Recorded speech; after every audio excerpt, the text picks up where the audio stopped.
Hello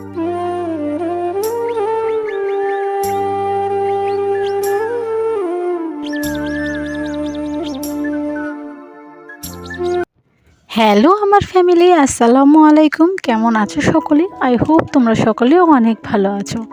আলহামদুলিল্লাহ আমি এবং আমার দুটো বাচ্চা সবাই খুবই ভালো আছি। আজকে আমার ব্লগের মধ্যে তোমাদেরকে দেখাবো যে বউ মানে সংসারের সমস্ত রকম গুণ তার থাকার দরকার। গুণ না থাকলে কিন্তু একদমই সব কিছুতে পিছিয়ে যাবে। এমনকি গুণ থাকলেও কিন্তু শুনতে হয় আজকালকার বাজারে। তো আমার কিন্তু যেটা বিষয়টা আমি তোমাদেরকে বলি, আমি এত নামুকও সবে আমি মিক্সচার মেশিনটা জ্বালিয়েছি আর কারেন্টটা চলে গেছে। গুণ থাকলে শুধু হবে না, তার মধ্যে অনামুখও আছে। তো যাই হোক, আবার কারেন্টটা চলে এসছে বলে আমি কিন্তু এদিকে চলে এসেছি মিক্সচার মেশিনে। আজকে যেহেতু চিংড়ি রান্না করছি, ফার্স্ট তোমাদেরকে বলে দিই আমি চিংড়ি রান্না করছিলাম। আর হঠাৎ করে মেজবুবু আমাকে বললো, আর যখন আমি চিংড়িটা করছিলাম তখন মেজবুবু ফোন করেছিল, আমাকে বলে তুই চিংড়ির মাথাগুলো কি করবি? তা আমি বললাম আমি ফেলে দেবো। বলে না তুই ফেলিস না, ওটা একটু মিক্সচার মেশিনে পেস্ট করে বেসন দিয়ে বড়া করে দেখ, খুব সুন্দর লাগবে খেতে। সত্যি কথা বলতে কখনো খাইনি, লাইফে ফার্স্ট। তো এই গুণটা যেহেতু একজন আমাকে বললো, মানে আমার দিদি আমাকে বললো, মেজো বুবু, আমার নিজের মেজো বুবু, তো যখন বললো তখন আমি ভাবলাম চলো এই গুণটাও প্রকাশ করা যাক, দেখি একবার করে দেখি কেমন লাগে। তো সেই জন্য করে চলে এসেছি মিক্সচার মেশিনে ওটা বাটতে। তার সঙ্গে কিন্তু একটু বেশি করে কাঁচা লঙ্কা দিয়েছি। আর ওর মধ্যে দেখলাম একটা ছোট্ট মতন চুল ঢুকে গেছে, কোথায় থেকে তা জানি না, হয়তো চিংড়ির মাথাটা যখন বাছছিলাম তখনই হয়তো হবে। তো যাই হোক, আমার কিন্তু একটু মানে বাটতে আর কি একটু মানে বাকি ছিল। তো আমি ভাবলাম ওটা আবার একটু পরে বাটবো, যেহেতু ওপারে চিংড়িটা আমি কষাতে দিয়েছি। আর তার সঙ্গে দুটো আলু দিতেই হবে, যেহেতু ছোটোবাবু আছে, ছোটোবাবুর জন্য। আর এত পিঁপড়ে তক্তপোষে উপরে আর বলো না, চিংড়িটা রেখেছিলাম তার সঙ্গে পিঁপড়েও লেগে গেছে। আর পিঁপড়েগুলো যা না তাই ভাবে আমাকে কামড়ে ছিঁড়ে খাচ্ছে, আর বলো না। ছোটো ছোটো লাল পিঁপড়ে কামড়ালে না প্রচুর পরিমাণে চুল খায় এবং সেই জায়গাটা জ্বালা করে। তো আমি এবারে আলুটা কাটছি, একবার করে গ্যাসটা নাড়া দিচ্ছি। এইরকমই হুটপাটের মধ্যে সকালবেলা আমাকে রান্না করতে হয়। তো জানি না কেন এই গুণটা কিন্তু আমার খুব ভালোই আছে, যে কোনো কাজ খুব তাড়াতাড়ি আমি করে দিতে পারি। আর আমি এই অভ্যেসটা কিন্তু আমার মায়ের কাছ থেকে কিংবা আমার মেজো বুবু, এরা কিন্তু খুব তাড়াতাড়ি যে কোনো কাজ কমপ্লিট করে থাকে। আর আমারও সেম একই জিনিসটা হয়ে এসছে। যতই শরীর খারাপ লাগুক না কেন, এক জায়গায় বসে এক জায়গায় স্থিরভাবে কিন্তু আমি কোনো দিনের জন্য কোনো কাজ করতে পারি না। যে কোনো কাজ আমার মুহূর্তের মধ্যে শেষ না করলে আমার গায়ের মধ্যে যেন কেমন একটা কুটকুট করে। এই রকমই অভ্যেস থাকলে আর হয় বলো? সকাল থেকে এতটা ব্যস্ত, আর তোমাদেরকে কি বলবো, একদিকে রান্না বান্না, আরেকদিকে দোকানটা নিয়ে একটু পড়েছিলাম, কিছু ব্যস্ত লাইভ নিয়ে পড়েছিলাম। তো সেটাও তোমাদেরকে শেয়ার করবো, আশা করছি তোমরা কালকে ভিডিওটা পেয়ে যাবে। তো আমি সত্যি প্রচুর পরিমাণে ব্যস্ততায় থাকি। যদি তোমাদের না বিশ্বাস হয়, একদিন আমাদের বাড়িতে এসে দেখে যাও। আর সকাল থেকে একদমই কারেন্ট নেই, জানো, কারেন্ট নেই, ফোনেও বেশি চার্জ নেই। দুদিন ধরে মানে মনের অবস্থাটাও খুব একটা ভালো নেই। সায়েন্সের ভিডিওটা ছেড়েছি তোমাদের কাছে, ঠিক কথা, কিন্তু তারপরেও যেন মনের অবস্থাটা একদমই ভালো নেই। জানি না কেন মনে হচ্ছে সামনে যেন একটা বড় ঝড় আমার জন্য অপেক্ষা করছে। মানুষ মাত্রই মানুষের জীবনে ঝড় আসে, আর মানুষ মাত্রই মানুষের জীবনের সঙ্গে লড়াই করতে থাকে। সেই জন্য তো আমরা মানুষ, আমাদের জীবনের উপরে ঝড় না আসলে আমরা মানুষটা হলাম কী করে?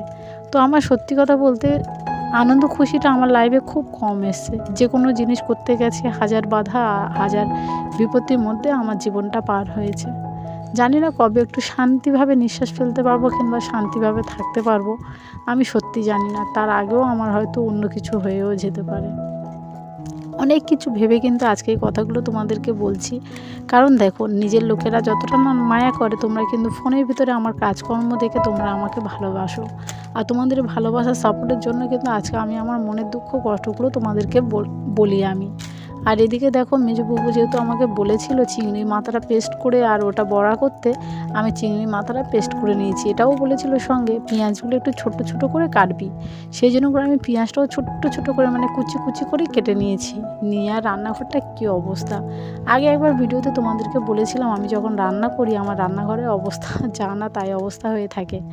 আর এদিকে দেখো, আমি কিন্তু বেসনটা নিয়ে নিলাম, একটু হলুদ গুঁড়ো নিলাম, আর মানে গুঁড়ো লঙ্কা আর দেবো না, কিংবা কাঁচা লঙ্কাও আর দেবো না, যেহেতু আমি লঙ্কা কিন্তু পেস্ট করে নিয়েছি মিক্সচার মেশিনে একসঙ্গে মাছের মাথার সঙ্গে, চিংড়ি মাথার সঙ্গে।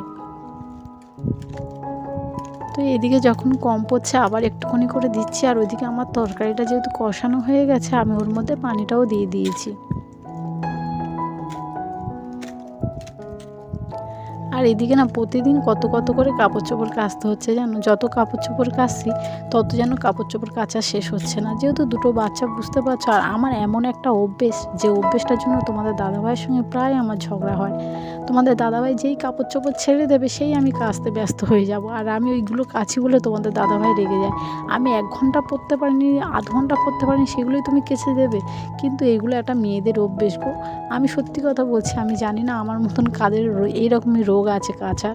আমার কিন্তু প্রচুর পরিমাণে নোংরা কিছু হয়ে থাকলে সেগুলো যেন গায়ের মধ্যে কটকট করে। তো যাই হোক, আমি কিন্তু এপারে চলে এসেছি। রান্নাঘরে যা নোংরাগুলো ছিল সেগুলো গামলির মধ্যে নিয়ে নিয়েছি, যেহেতু ওইগুলো নিয়ে আমি পুকুরে যাব। আর এইদিকে কিন্তু আমার তরকারিটা প্রায় হয়ে এসছে। তরকারিটা এবার ঢেলে নেব, আমি নিয়ে এবার চিংড়ির বড়াটা করে নেব। আর আমি কিন্তু এখন যেহেতু এডিট করছি, মানে ভয়েস দিচ্ছি, সত্যি কথা বলতে তোমরা একদিন বাড়িতে ট্রাই করে দেখো, খুব সুন্দর খেতে লেগেছে। মেজদি আমাকে বলেছিল একটু যদি আদা রসুন থাকে কিংবা জিরে গুঁড়ো থাকে দিতে, আমার বাড়িতে ছিল না বলে আমি দিইনি। তোমরা পারলে একবার ট্রাই করে দেখতে পারো। তো আমি সত্যি করেছিলাম, আমার খুব ভালো লেগেছে। আমি কিন্তু হাত দিয়ে সব সময়ের জন্য দেখে নিই যে আমার কড়াটা কত গরম হয়েছে। আর এই দেখো না, আমি এত বোকা না, ছোটোবেলায় আমার একটা লাইভে, মানে আমার একটা পার্সোনাল একটা কথা তোমাদেরকে শেয়ার করি। কারণ হচ্ছে এটাই, আমি ছোটোবেলায় যখন এইগুলো দেখতাম তখন ভাবতাম এইগুলো তেল ছাড়া রান্না হয়, তেল দিতে হয় না। এমনকি ছোটোবেলায় কি সিরিন হওয়ার পরেও আমি এই জিনিসটা ভাবতাম, যেহেতু আমার ছিল না তো সেই জন্য। তারপরে এরকমই একটা জিনিস, একজনের জিনিস আমি ব্যবহার করছিলাম, তারপরে জানতে পেরেছি যে তেল ছাড়াও রান্না করা যায়। তা তোমাদের দাদাভাইকে আমি বলেছিলাম যে আমার একটা এই কিনে দিতে, যেহেতু আমার সত্যি কথা বলতে তাওয়া ছিল না, যেহেতু প্রতিদিন আমার রুটি করতে হয়, আর বেটির কাছ থেকে প্রায় আমি নিয়ে আসতাম। আর একজনের জিনিস আমি নিয়েছিলাম, সে নিয়ে নিয়েছে তার জিনিসটা। তো সেই জন্য করে আমি কি করেছি, তোমাদের দাদাভাইকে যখন বলেছিলাম যে আমার রুটি করতে খুব অসুবিধা হচ্ছে, তোমাদের দাদাভাই কিন্তু সঙ্গে সঙ্গে আমার তাওয়াটা আমার কিনে দিয়েছে। আর আমি তখনই বুঝতে পেরেছি যে না, তেল ছাড়া না, তেল দিতে হয়, তবে তেলটা কম লাগে। তো যাই হোক, মূর্খ মানুষের মূর্খ জিনিস বোঝাটা খুবই ডিফিকাল্ট ব্যাপার। তো যেহেতু মূর্খ মানুষ, যেইভাবে বুঝতাম সেইভাবে বুঝে নিয়েছি সব কিছু। তো আর একটা ছোট্ট মতন দেখো, একটা ছোট্ট মতন হবে, সেটা কিন্তু ছোটো বাবুর জন্য আমি ভাজা করলাম। আর এত সুন্দর খেতে লেগেছে, তোমাদেরকে কি বলবো। তোমরা কিন্তু বাড়িতে অবশ্যই কিন্তু ট্রাই করে আমাকে জানাবে যে তোমাদের কেমন হয়েছে এটা। আমার তো খুব ভালো লেগেছে। আমি কিন্তু অনেকগুলো, আমি জানি তোমাদের দাদাভাই বাড়িতে আসবে, তোমাদের দাদাভাই কোনোদিনও চিংড়ি খায় না, তোমাদের দাদাভাইকে দেবো। কিন্তু কেন তাকে আমি আর দিতে পারবো বলো, সে তো বাড়িতেই আসেনি। 2 দিন হয়ে গেছে, সে বেচারি কাজের চাপে বাড়িতেই আসতে পারেনি। তাই আমি আজকে ফোন করে বলছিলাম যে তুমি কখন বাড়িতে আসবে, বাড়িটা যেন কেমন খাঁ খাঁ করছে। ওনাকে ছাড়া যেন বাড়িটা পুরো অসম্পূর্ণ, একদমই ভালো লাগছে না। সারা দিন রাত তার সঙ্গে ঝগড়া করি তো, আর তাকে সত্যি খুব মিস করছি। ঝগড়া মানে কি, স্বামী স্ত্রীর মধ্যে যেমন কথা কাটাকাটি হয়ে থাকে, ঠিক তেমনই আমাদের দুজনের মধ্যে যেমনই মিল থাকুক না কেন, আমরা দুজনকে কিন্তু খুবই চোখে হারাই। আর আমরা দুজনকে প্রচুর পরিমাণে ভালোবাসি। আমি কিছু একটা অন্যায় করলে সে আমাকে সঙ্গে সঙ্গে ঠিক করে দেয়, কিংবা সে যদি কোনো কিছু অন্যায় করে আমিও তাকে ঠিক করে দিই। স্বামী স্ত্রীর সম্পর্কটা এমনই হওয়া উচিত। তো আমি কিন্তু এদিকে তোমাদের সঙ্গে যখন কথা বলছি, বালিশে ওয়ারগুলো আমি বললাম যে আমার কাচার খুবই ব্যায়াম, মানে আমি কাচতে খুবই ভালোবাসি। আমার এটা একটা রোগ বললেই চলে, কাচার। তো আজকে বালিশে ওয়ারগুলো কাচবো, সেই লাগিয়েছিলাম যেন, অনেক দিন হয়ে গেছে পরিষ্কার করা হয়নি। আর বিছানার চাদরটা এখন এইরকমই আছে, তার মাঝখানে কিছু একটা আনন্দের ব্যাপার আমার সঙ্গে হয়েছে যে একটু সাজতে গুজতে ইচ্ছা হয়েছে। তোমরা তো জানো ক্যামেরার সামনে কিন্তু আমি খুব একটা সেজে গুজে আসি না, আর আমার সাজতে একদমই ভালো লাগে না। সাজা গোজা মানে তা নয় যে আমার লিপস্টিক পরতে হবে, আইলাইনার পরতে হবে, এগুলো নয়। তার মাঝখানে কিন্তু দেখো কম্বলগুলো কাচতে চলে এসেছে, আর পুকুর ভর্তি পানি। আর এদিকে যখন কাপড় চোপড় কাচছি, আমি এইরকম করে কাপড় চোপড় কাচতে গেলে আমার খুবই কষ্ট হয়, কারণ আমার সেলাইয়ের জায়গাটা কিন্তু খুবই যন্ত্রণা করে। সকালবেলা করে বেশিরভাগ সময় যেটা হয়ে থাকে, প্রায় সময় না খেয়ে আমার সংসারে যাবতীয় কাজকামগুলো করতে হয়, কারণ আমি খেতেই ভুলে যাই। বাড়ির বউরা বুঝি এরকমই হয় জানো, স্পেশালি যাদের বাচ্চা থাকে তারা খেতেই ভুলে যায়, মানে যারা মা এখন। আর আমার লাইফেও তো সেম একই জিনিস। সবসময় আগে ভাবতাম যে আমার মা হয়তো কাজ করলে মায়ের কষ্টটা কম হবে, কিন্তু এখন বুঝতে পারছি আমরা যখন কিছু পারতাম না মাকে দিয়ে করাতাম যে মা এটা একটু করে দাও না, আমাদের কষ্ট হচ্ছে বলে মা কিন্তু করে দিত। আচ্ছা একই জিনিস তো আমার মায়েদেরও কষ্ট হয় বলো, এখন কিন্তু সেটা বুঝতে পারছি। হাঁপিয়ে গেছে পুরোপুরি, যেহেতু কাপড় চোপড় খুব একটা কাছি না, একটুকুনির জন্য কাজ করে আমি হাঁপিয়ে যাই। আর যখন হাঁপিয়ে গেছি তখন আমার ননদ মানে সিদ্দিকা এসে আমার সঙ্গে কথা বলছিল, আর আমি সিদ্দিকার সঙ্গে কথা বলছিলাম। দেখো কেমন করে কথা বলছি, দেখো আমি এখন যখন ভিডিওটা এডিট করছি যেন আমি ওর সঙ্গে ঝগড়া করছি, এরকমই একটা ব্যাপার। তো খুব কষ্ট হচ্ছিলো, হাঁপিয়ে গিয়েছিলাম পুরো, হাঁপিয়ে ওর সঙ্গে কথা বলছিলাম। আর ও কিন্তু আরও আমার পিছনে লাগছিল যাতে আমি আরেকটু রেগে যাই, ও আমাকে রাগাচ্ছিল। তো সত্যি কথা বলতে যেহেতু মানে আমার বেটির দুটো মেয়ে, প্রথম মেয়েটার বিয়ে হয়ে গেছে, ও শ্বশুরবাড়িতে আছে, ওর সঙ্গে তো আমার প্রচুর পরিমাণে ভাব ছিল, খুব ভালো একটা সম্পর্ক ছিল ননদ ভাবির সঙ্গে, ঠিক যেমনটাই হয়। আর আমি সিদ্দিকার সঙ্গে কথা বলছি, দেখো সিদ্দিকার সঙ্গে আমি ঝগড়া করছি, আর সিদ্দিকাকে বলছি তুই আমার সঙ্গে একদম কথা বল না, বলে ওর সঙ্গে খুব ঝগড়া করি জানো। ঝগড়া করি মানে সেই রকমই সত্যি সত্যি ঝগড়া নয়, আমরা কিন্তু এইরকমই কথা বলি। আর আমাদের মধ্যে এত মিল তোমাদেরকে কি বলবো, ওরা তো কখনো ক্যামেরার সামনে আসতে চায় না, যদি কখনো আনতে পারি তোমাদেরকে অবশ্যই দেখাবো। ওরা সত্যিই আমাকে প্রচুর পরিমাণে ভালোবাসে, সিদ্দিকা বলো, তারপরে খুকু বলো, তারপরে বেটি আসে, তো সবাই আছে কম বেশি, সবাই আমাকে খুবই ভালোবাসে। আর ওনারা সত্যি আমাকে এত ভালোবাসে ধারণার বাইরে। তো ওদের সঙ্গে কথাবার্তা বলছি আর আমি এদিকে কাপড় চোপড় খাচ্ছি। আজকে ইচ্ছা হলো একটু যেন শাড়ি পরার ইচ্ছা হয়েছে, তাই ভাবছিলাম যে শাড়িটা পরবো কি না পরবো না, যেহেতু ভালো শাড়ি খুব একটা নেই আর আমি সত্যি শাড়ি পরতে ভালোবাসি না। তো ভাবলাম যে একদিন মঞ্চে একটু শাড়ি পরে ক্যামেরার সামনে আসি, দেখি গিন্নি গিন্নি লাগে কি না। আমি তো যেহেতু দুটো বাচ্চার মা হয়ে গেছি, একটু দেখি গিন্নি গিন্নি লাগে কি না। তো শাড়িটা যখন পরেছি, ভাই রে ভাই, আমি শাড়িটা পরে কেন থাকতে পারবো, এত কষ্ট হচ্ছে আমার। শাড়ি পরে তো কাজ করার অভ্যেস নেই আমার, সারা জীবন নাইটি পরে চুড়িদার পরে কাটিয়ে দিয়েছি, কিন্তু শাড়িটা একদমই পরতে পারি না। তো এবারে যতটুকু পারি ততটুকু কাজকাম সেরে নিলাম আমি, নিয়ে চলো আমি শাড়ি পরে তোমাদেরকে ব্লগিংটা দেখাই। আমার শাড়ি পরে কেমন লাগছে অবশ্যই কিন্তু বলবে। আর এই যে পাগলটা, এটা কিন্তু আগে শ্যুট করা, হ্যাঁ মানে এটাও দুদিন আগে শ্যুট করা, আমি দুদিন ধরে কোনো শ্যুটই করতে পারিনি। তোমাদেরকে ফার্স্ট বলে দিয়েছি তোমাদের দাদাভাই কিন্তু বাড়িতে নেই, আর সেই অবস্থা আমি ভিডিও এডিট করছি। তো যাই হোক, শাড়ি পরেছি যখন, তখন তোমাদের দাদাভাইয়ের একটা কথা, খুব সুন্দর লাগছে তোমাকে খুব সুন্দর লাগছে। তা আমি বলি আমি তো শাড়ি পরি না, লজ্জা লাগছে কেমন একটা। তবুও যাই হোক, একটু শাড়িটা পরলাম, কেমন লাগছে তোমরা কিন্তু কমেন্ট করে বলো। তোমরা সবসময় নাইটি চুড়িদার পরেই দেখো আমাকে, আজকে কিন্তু ফার্স্ট হয়তো তোমরা আমাকে শাড়ি পরে দেখলে। তো শাড়ি পরে কেমন লাগছে অবশ্যই কমেন্ট করে বলো। আর আমি কিন্তু শাড়ি পরে থাকতে পারি না, ফিনাইল দিয়ে আবার এদিকে একটু ঘরটা মুছে নিচ্ছে আর চারিদিকে একটু ফিনাইল দিয়ে দিচ্ছে। কি বলো তো, বিছে আসছে, তারপরে আঁশলা এটা ওটা আসছে, সাপটাপ আসছে বলে একটু ফিনাইলটা চারিদিকে ছড়িয়ে দিলাম, দিয়ে বালতির মধ্যেও ফিনাইলটা দিয়ে দিয়েছি যাতে একটু ঘরটা মুছতে সুবিধা হয় আর সুন্দর একটা গ্যাস বের হয়। বর্ষার সময় চারিদিকে কাপড় চোপড়, চারিদিক থেকে কেমন একটা গন্ধ বের হচ্ছে। তো আমি কিন্তু এবারে কাজকামগুলো যখন সারছি তখন সিরিন ছোটোবাবু সব বিছানার উপরে ছিল।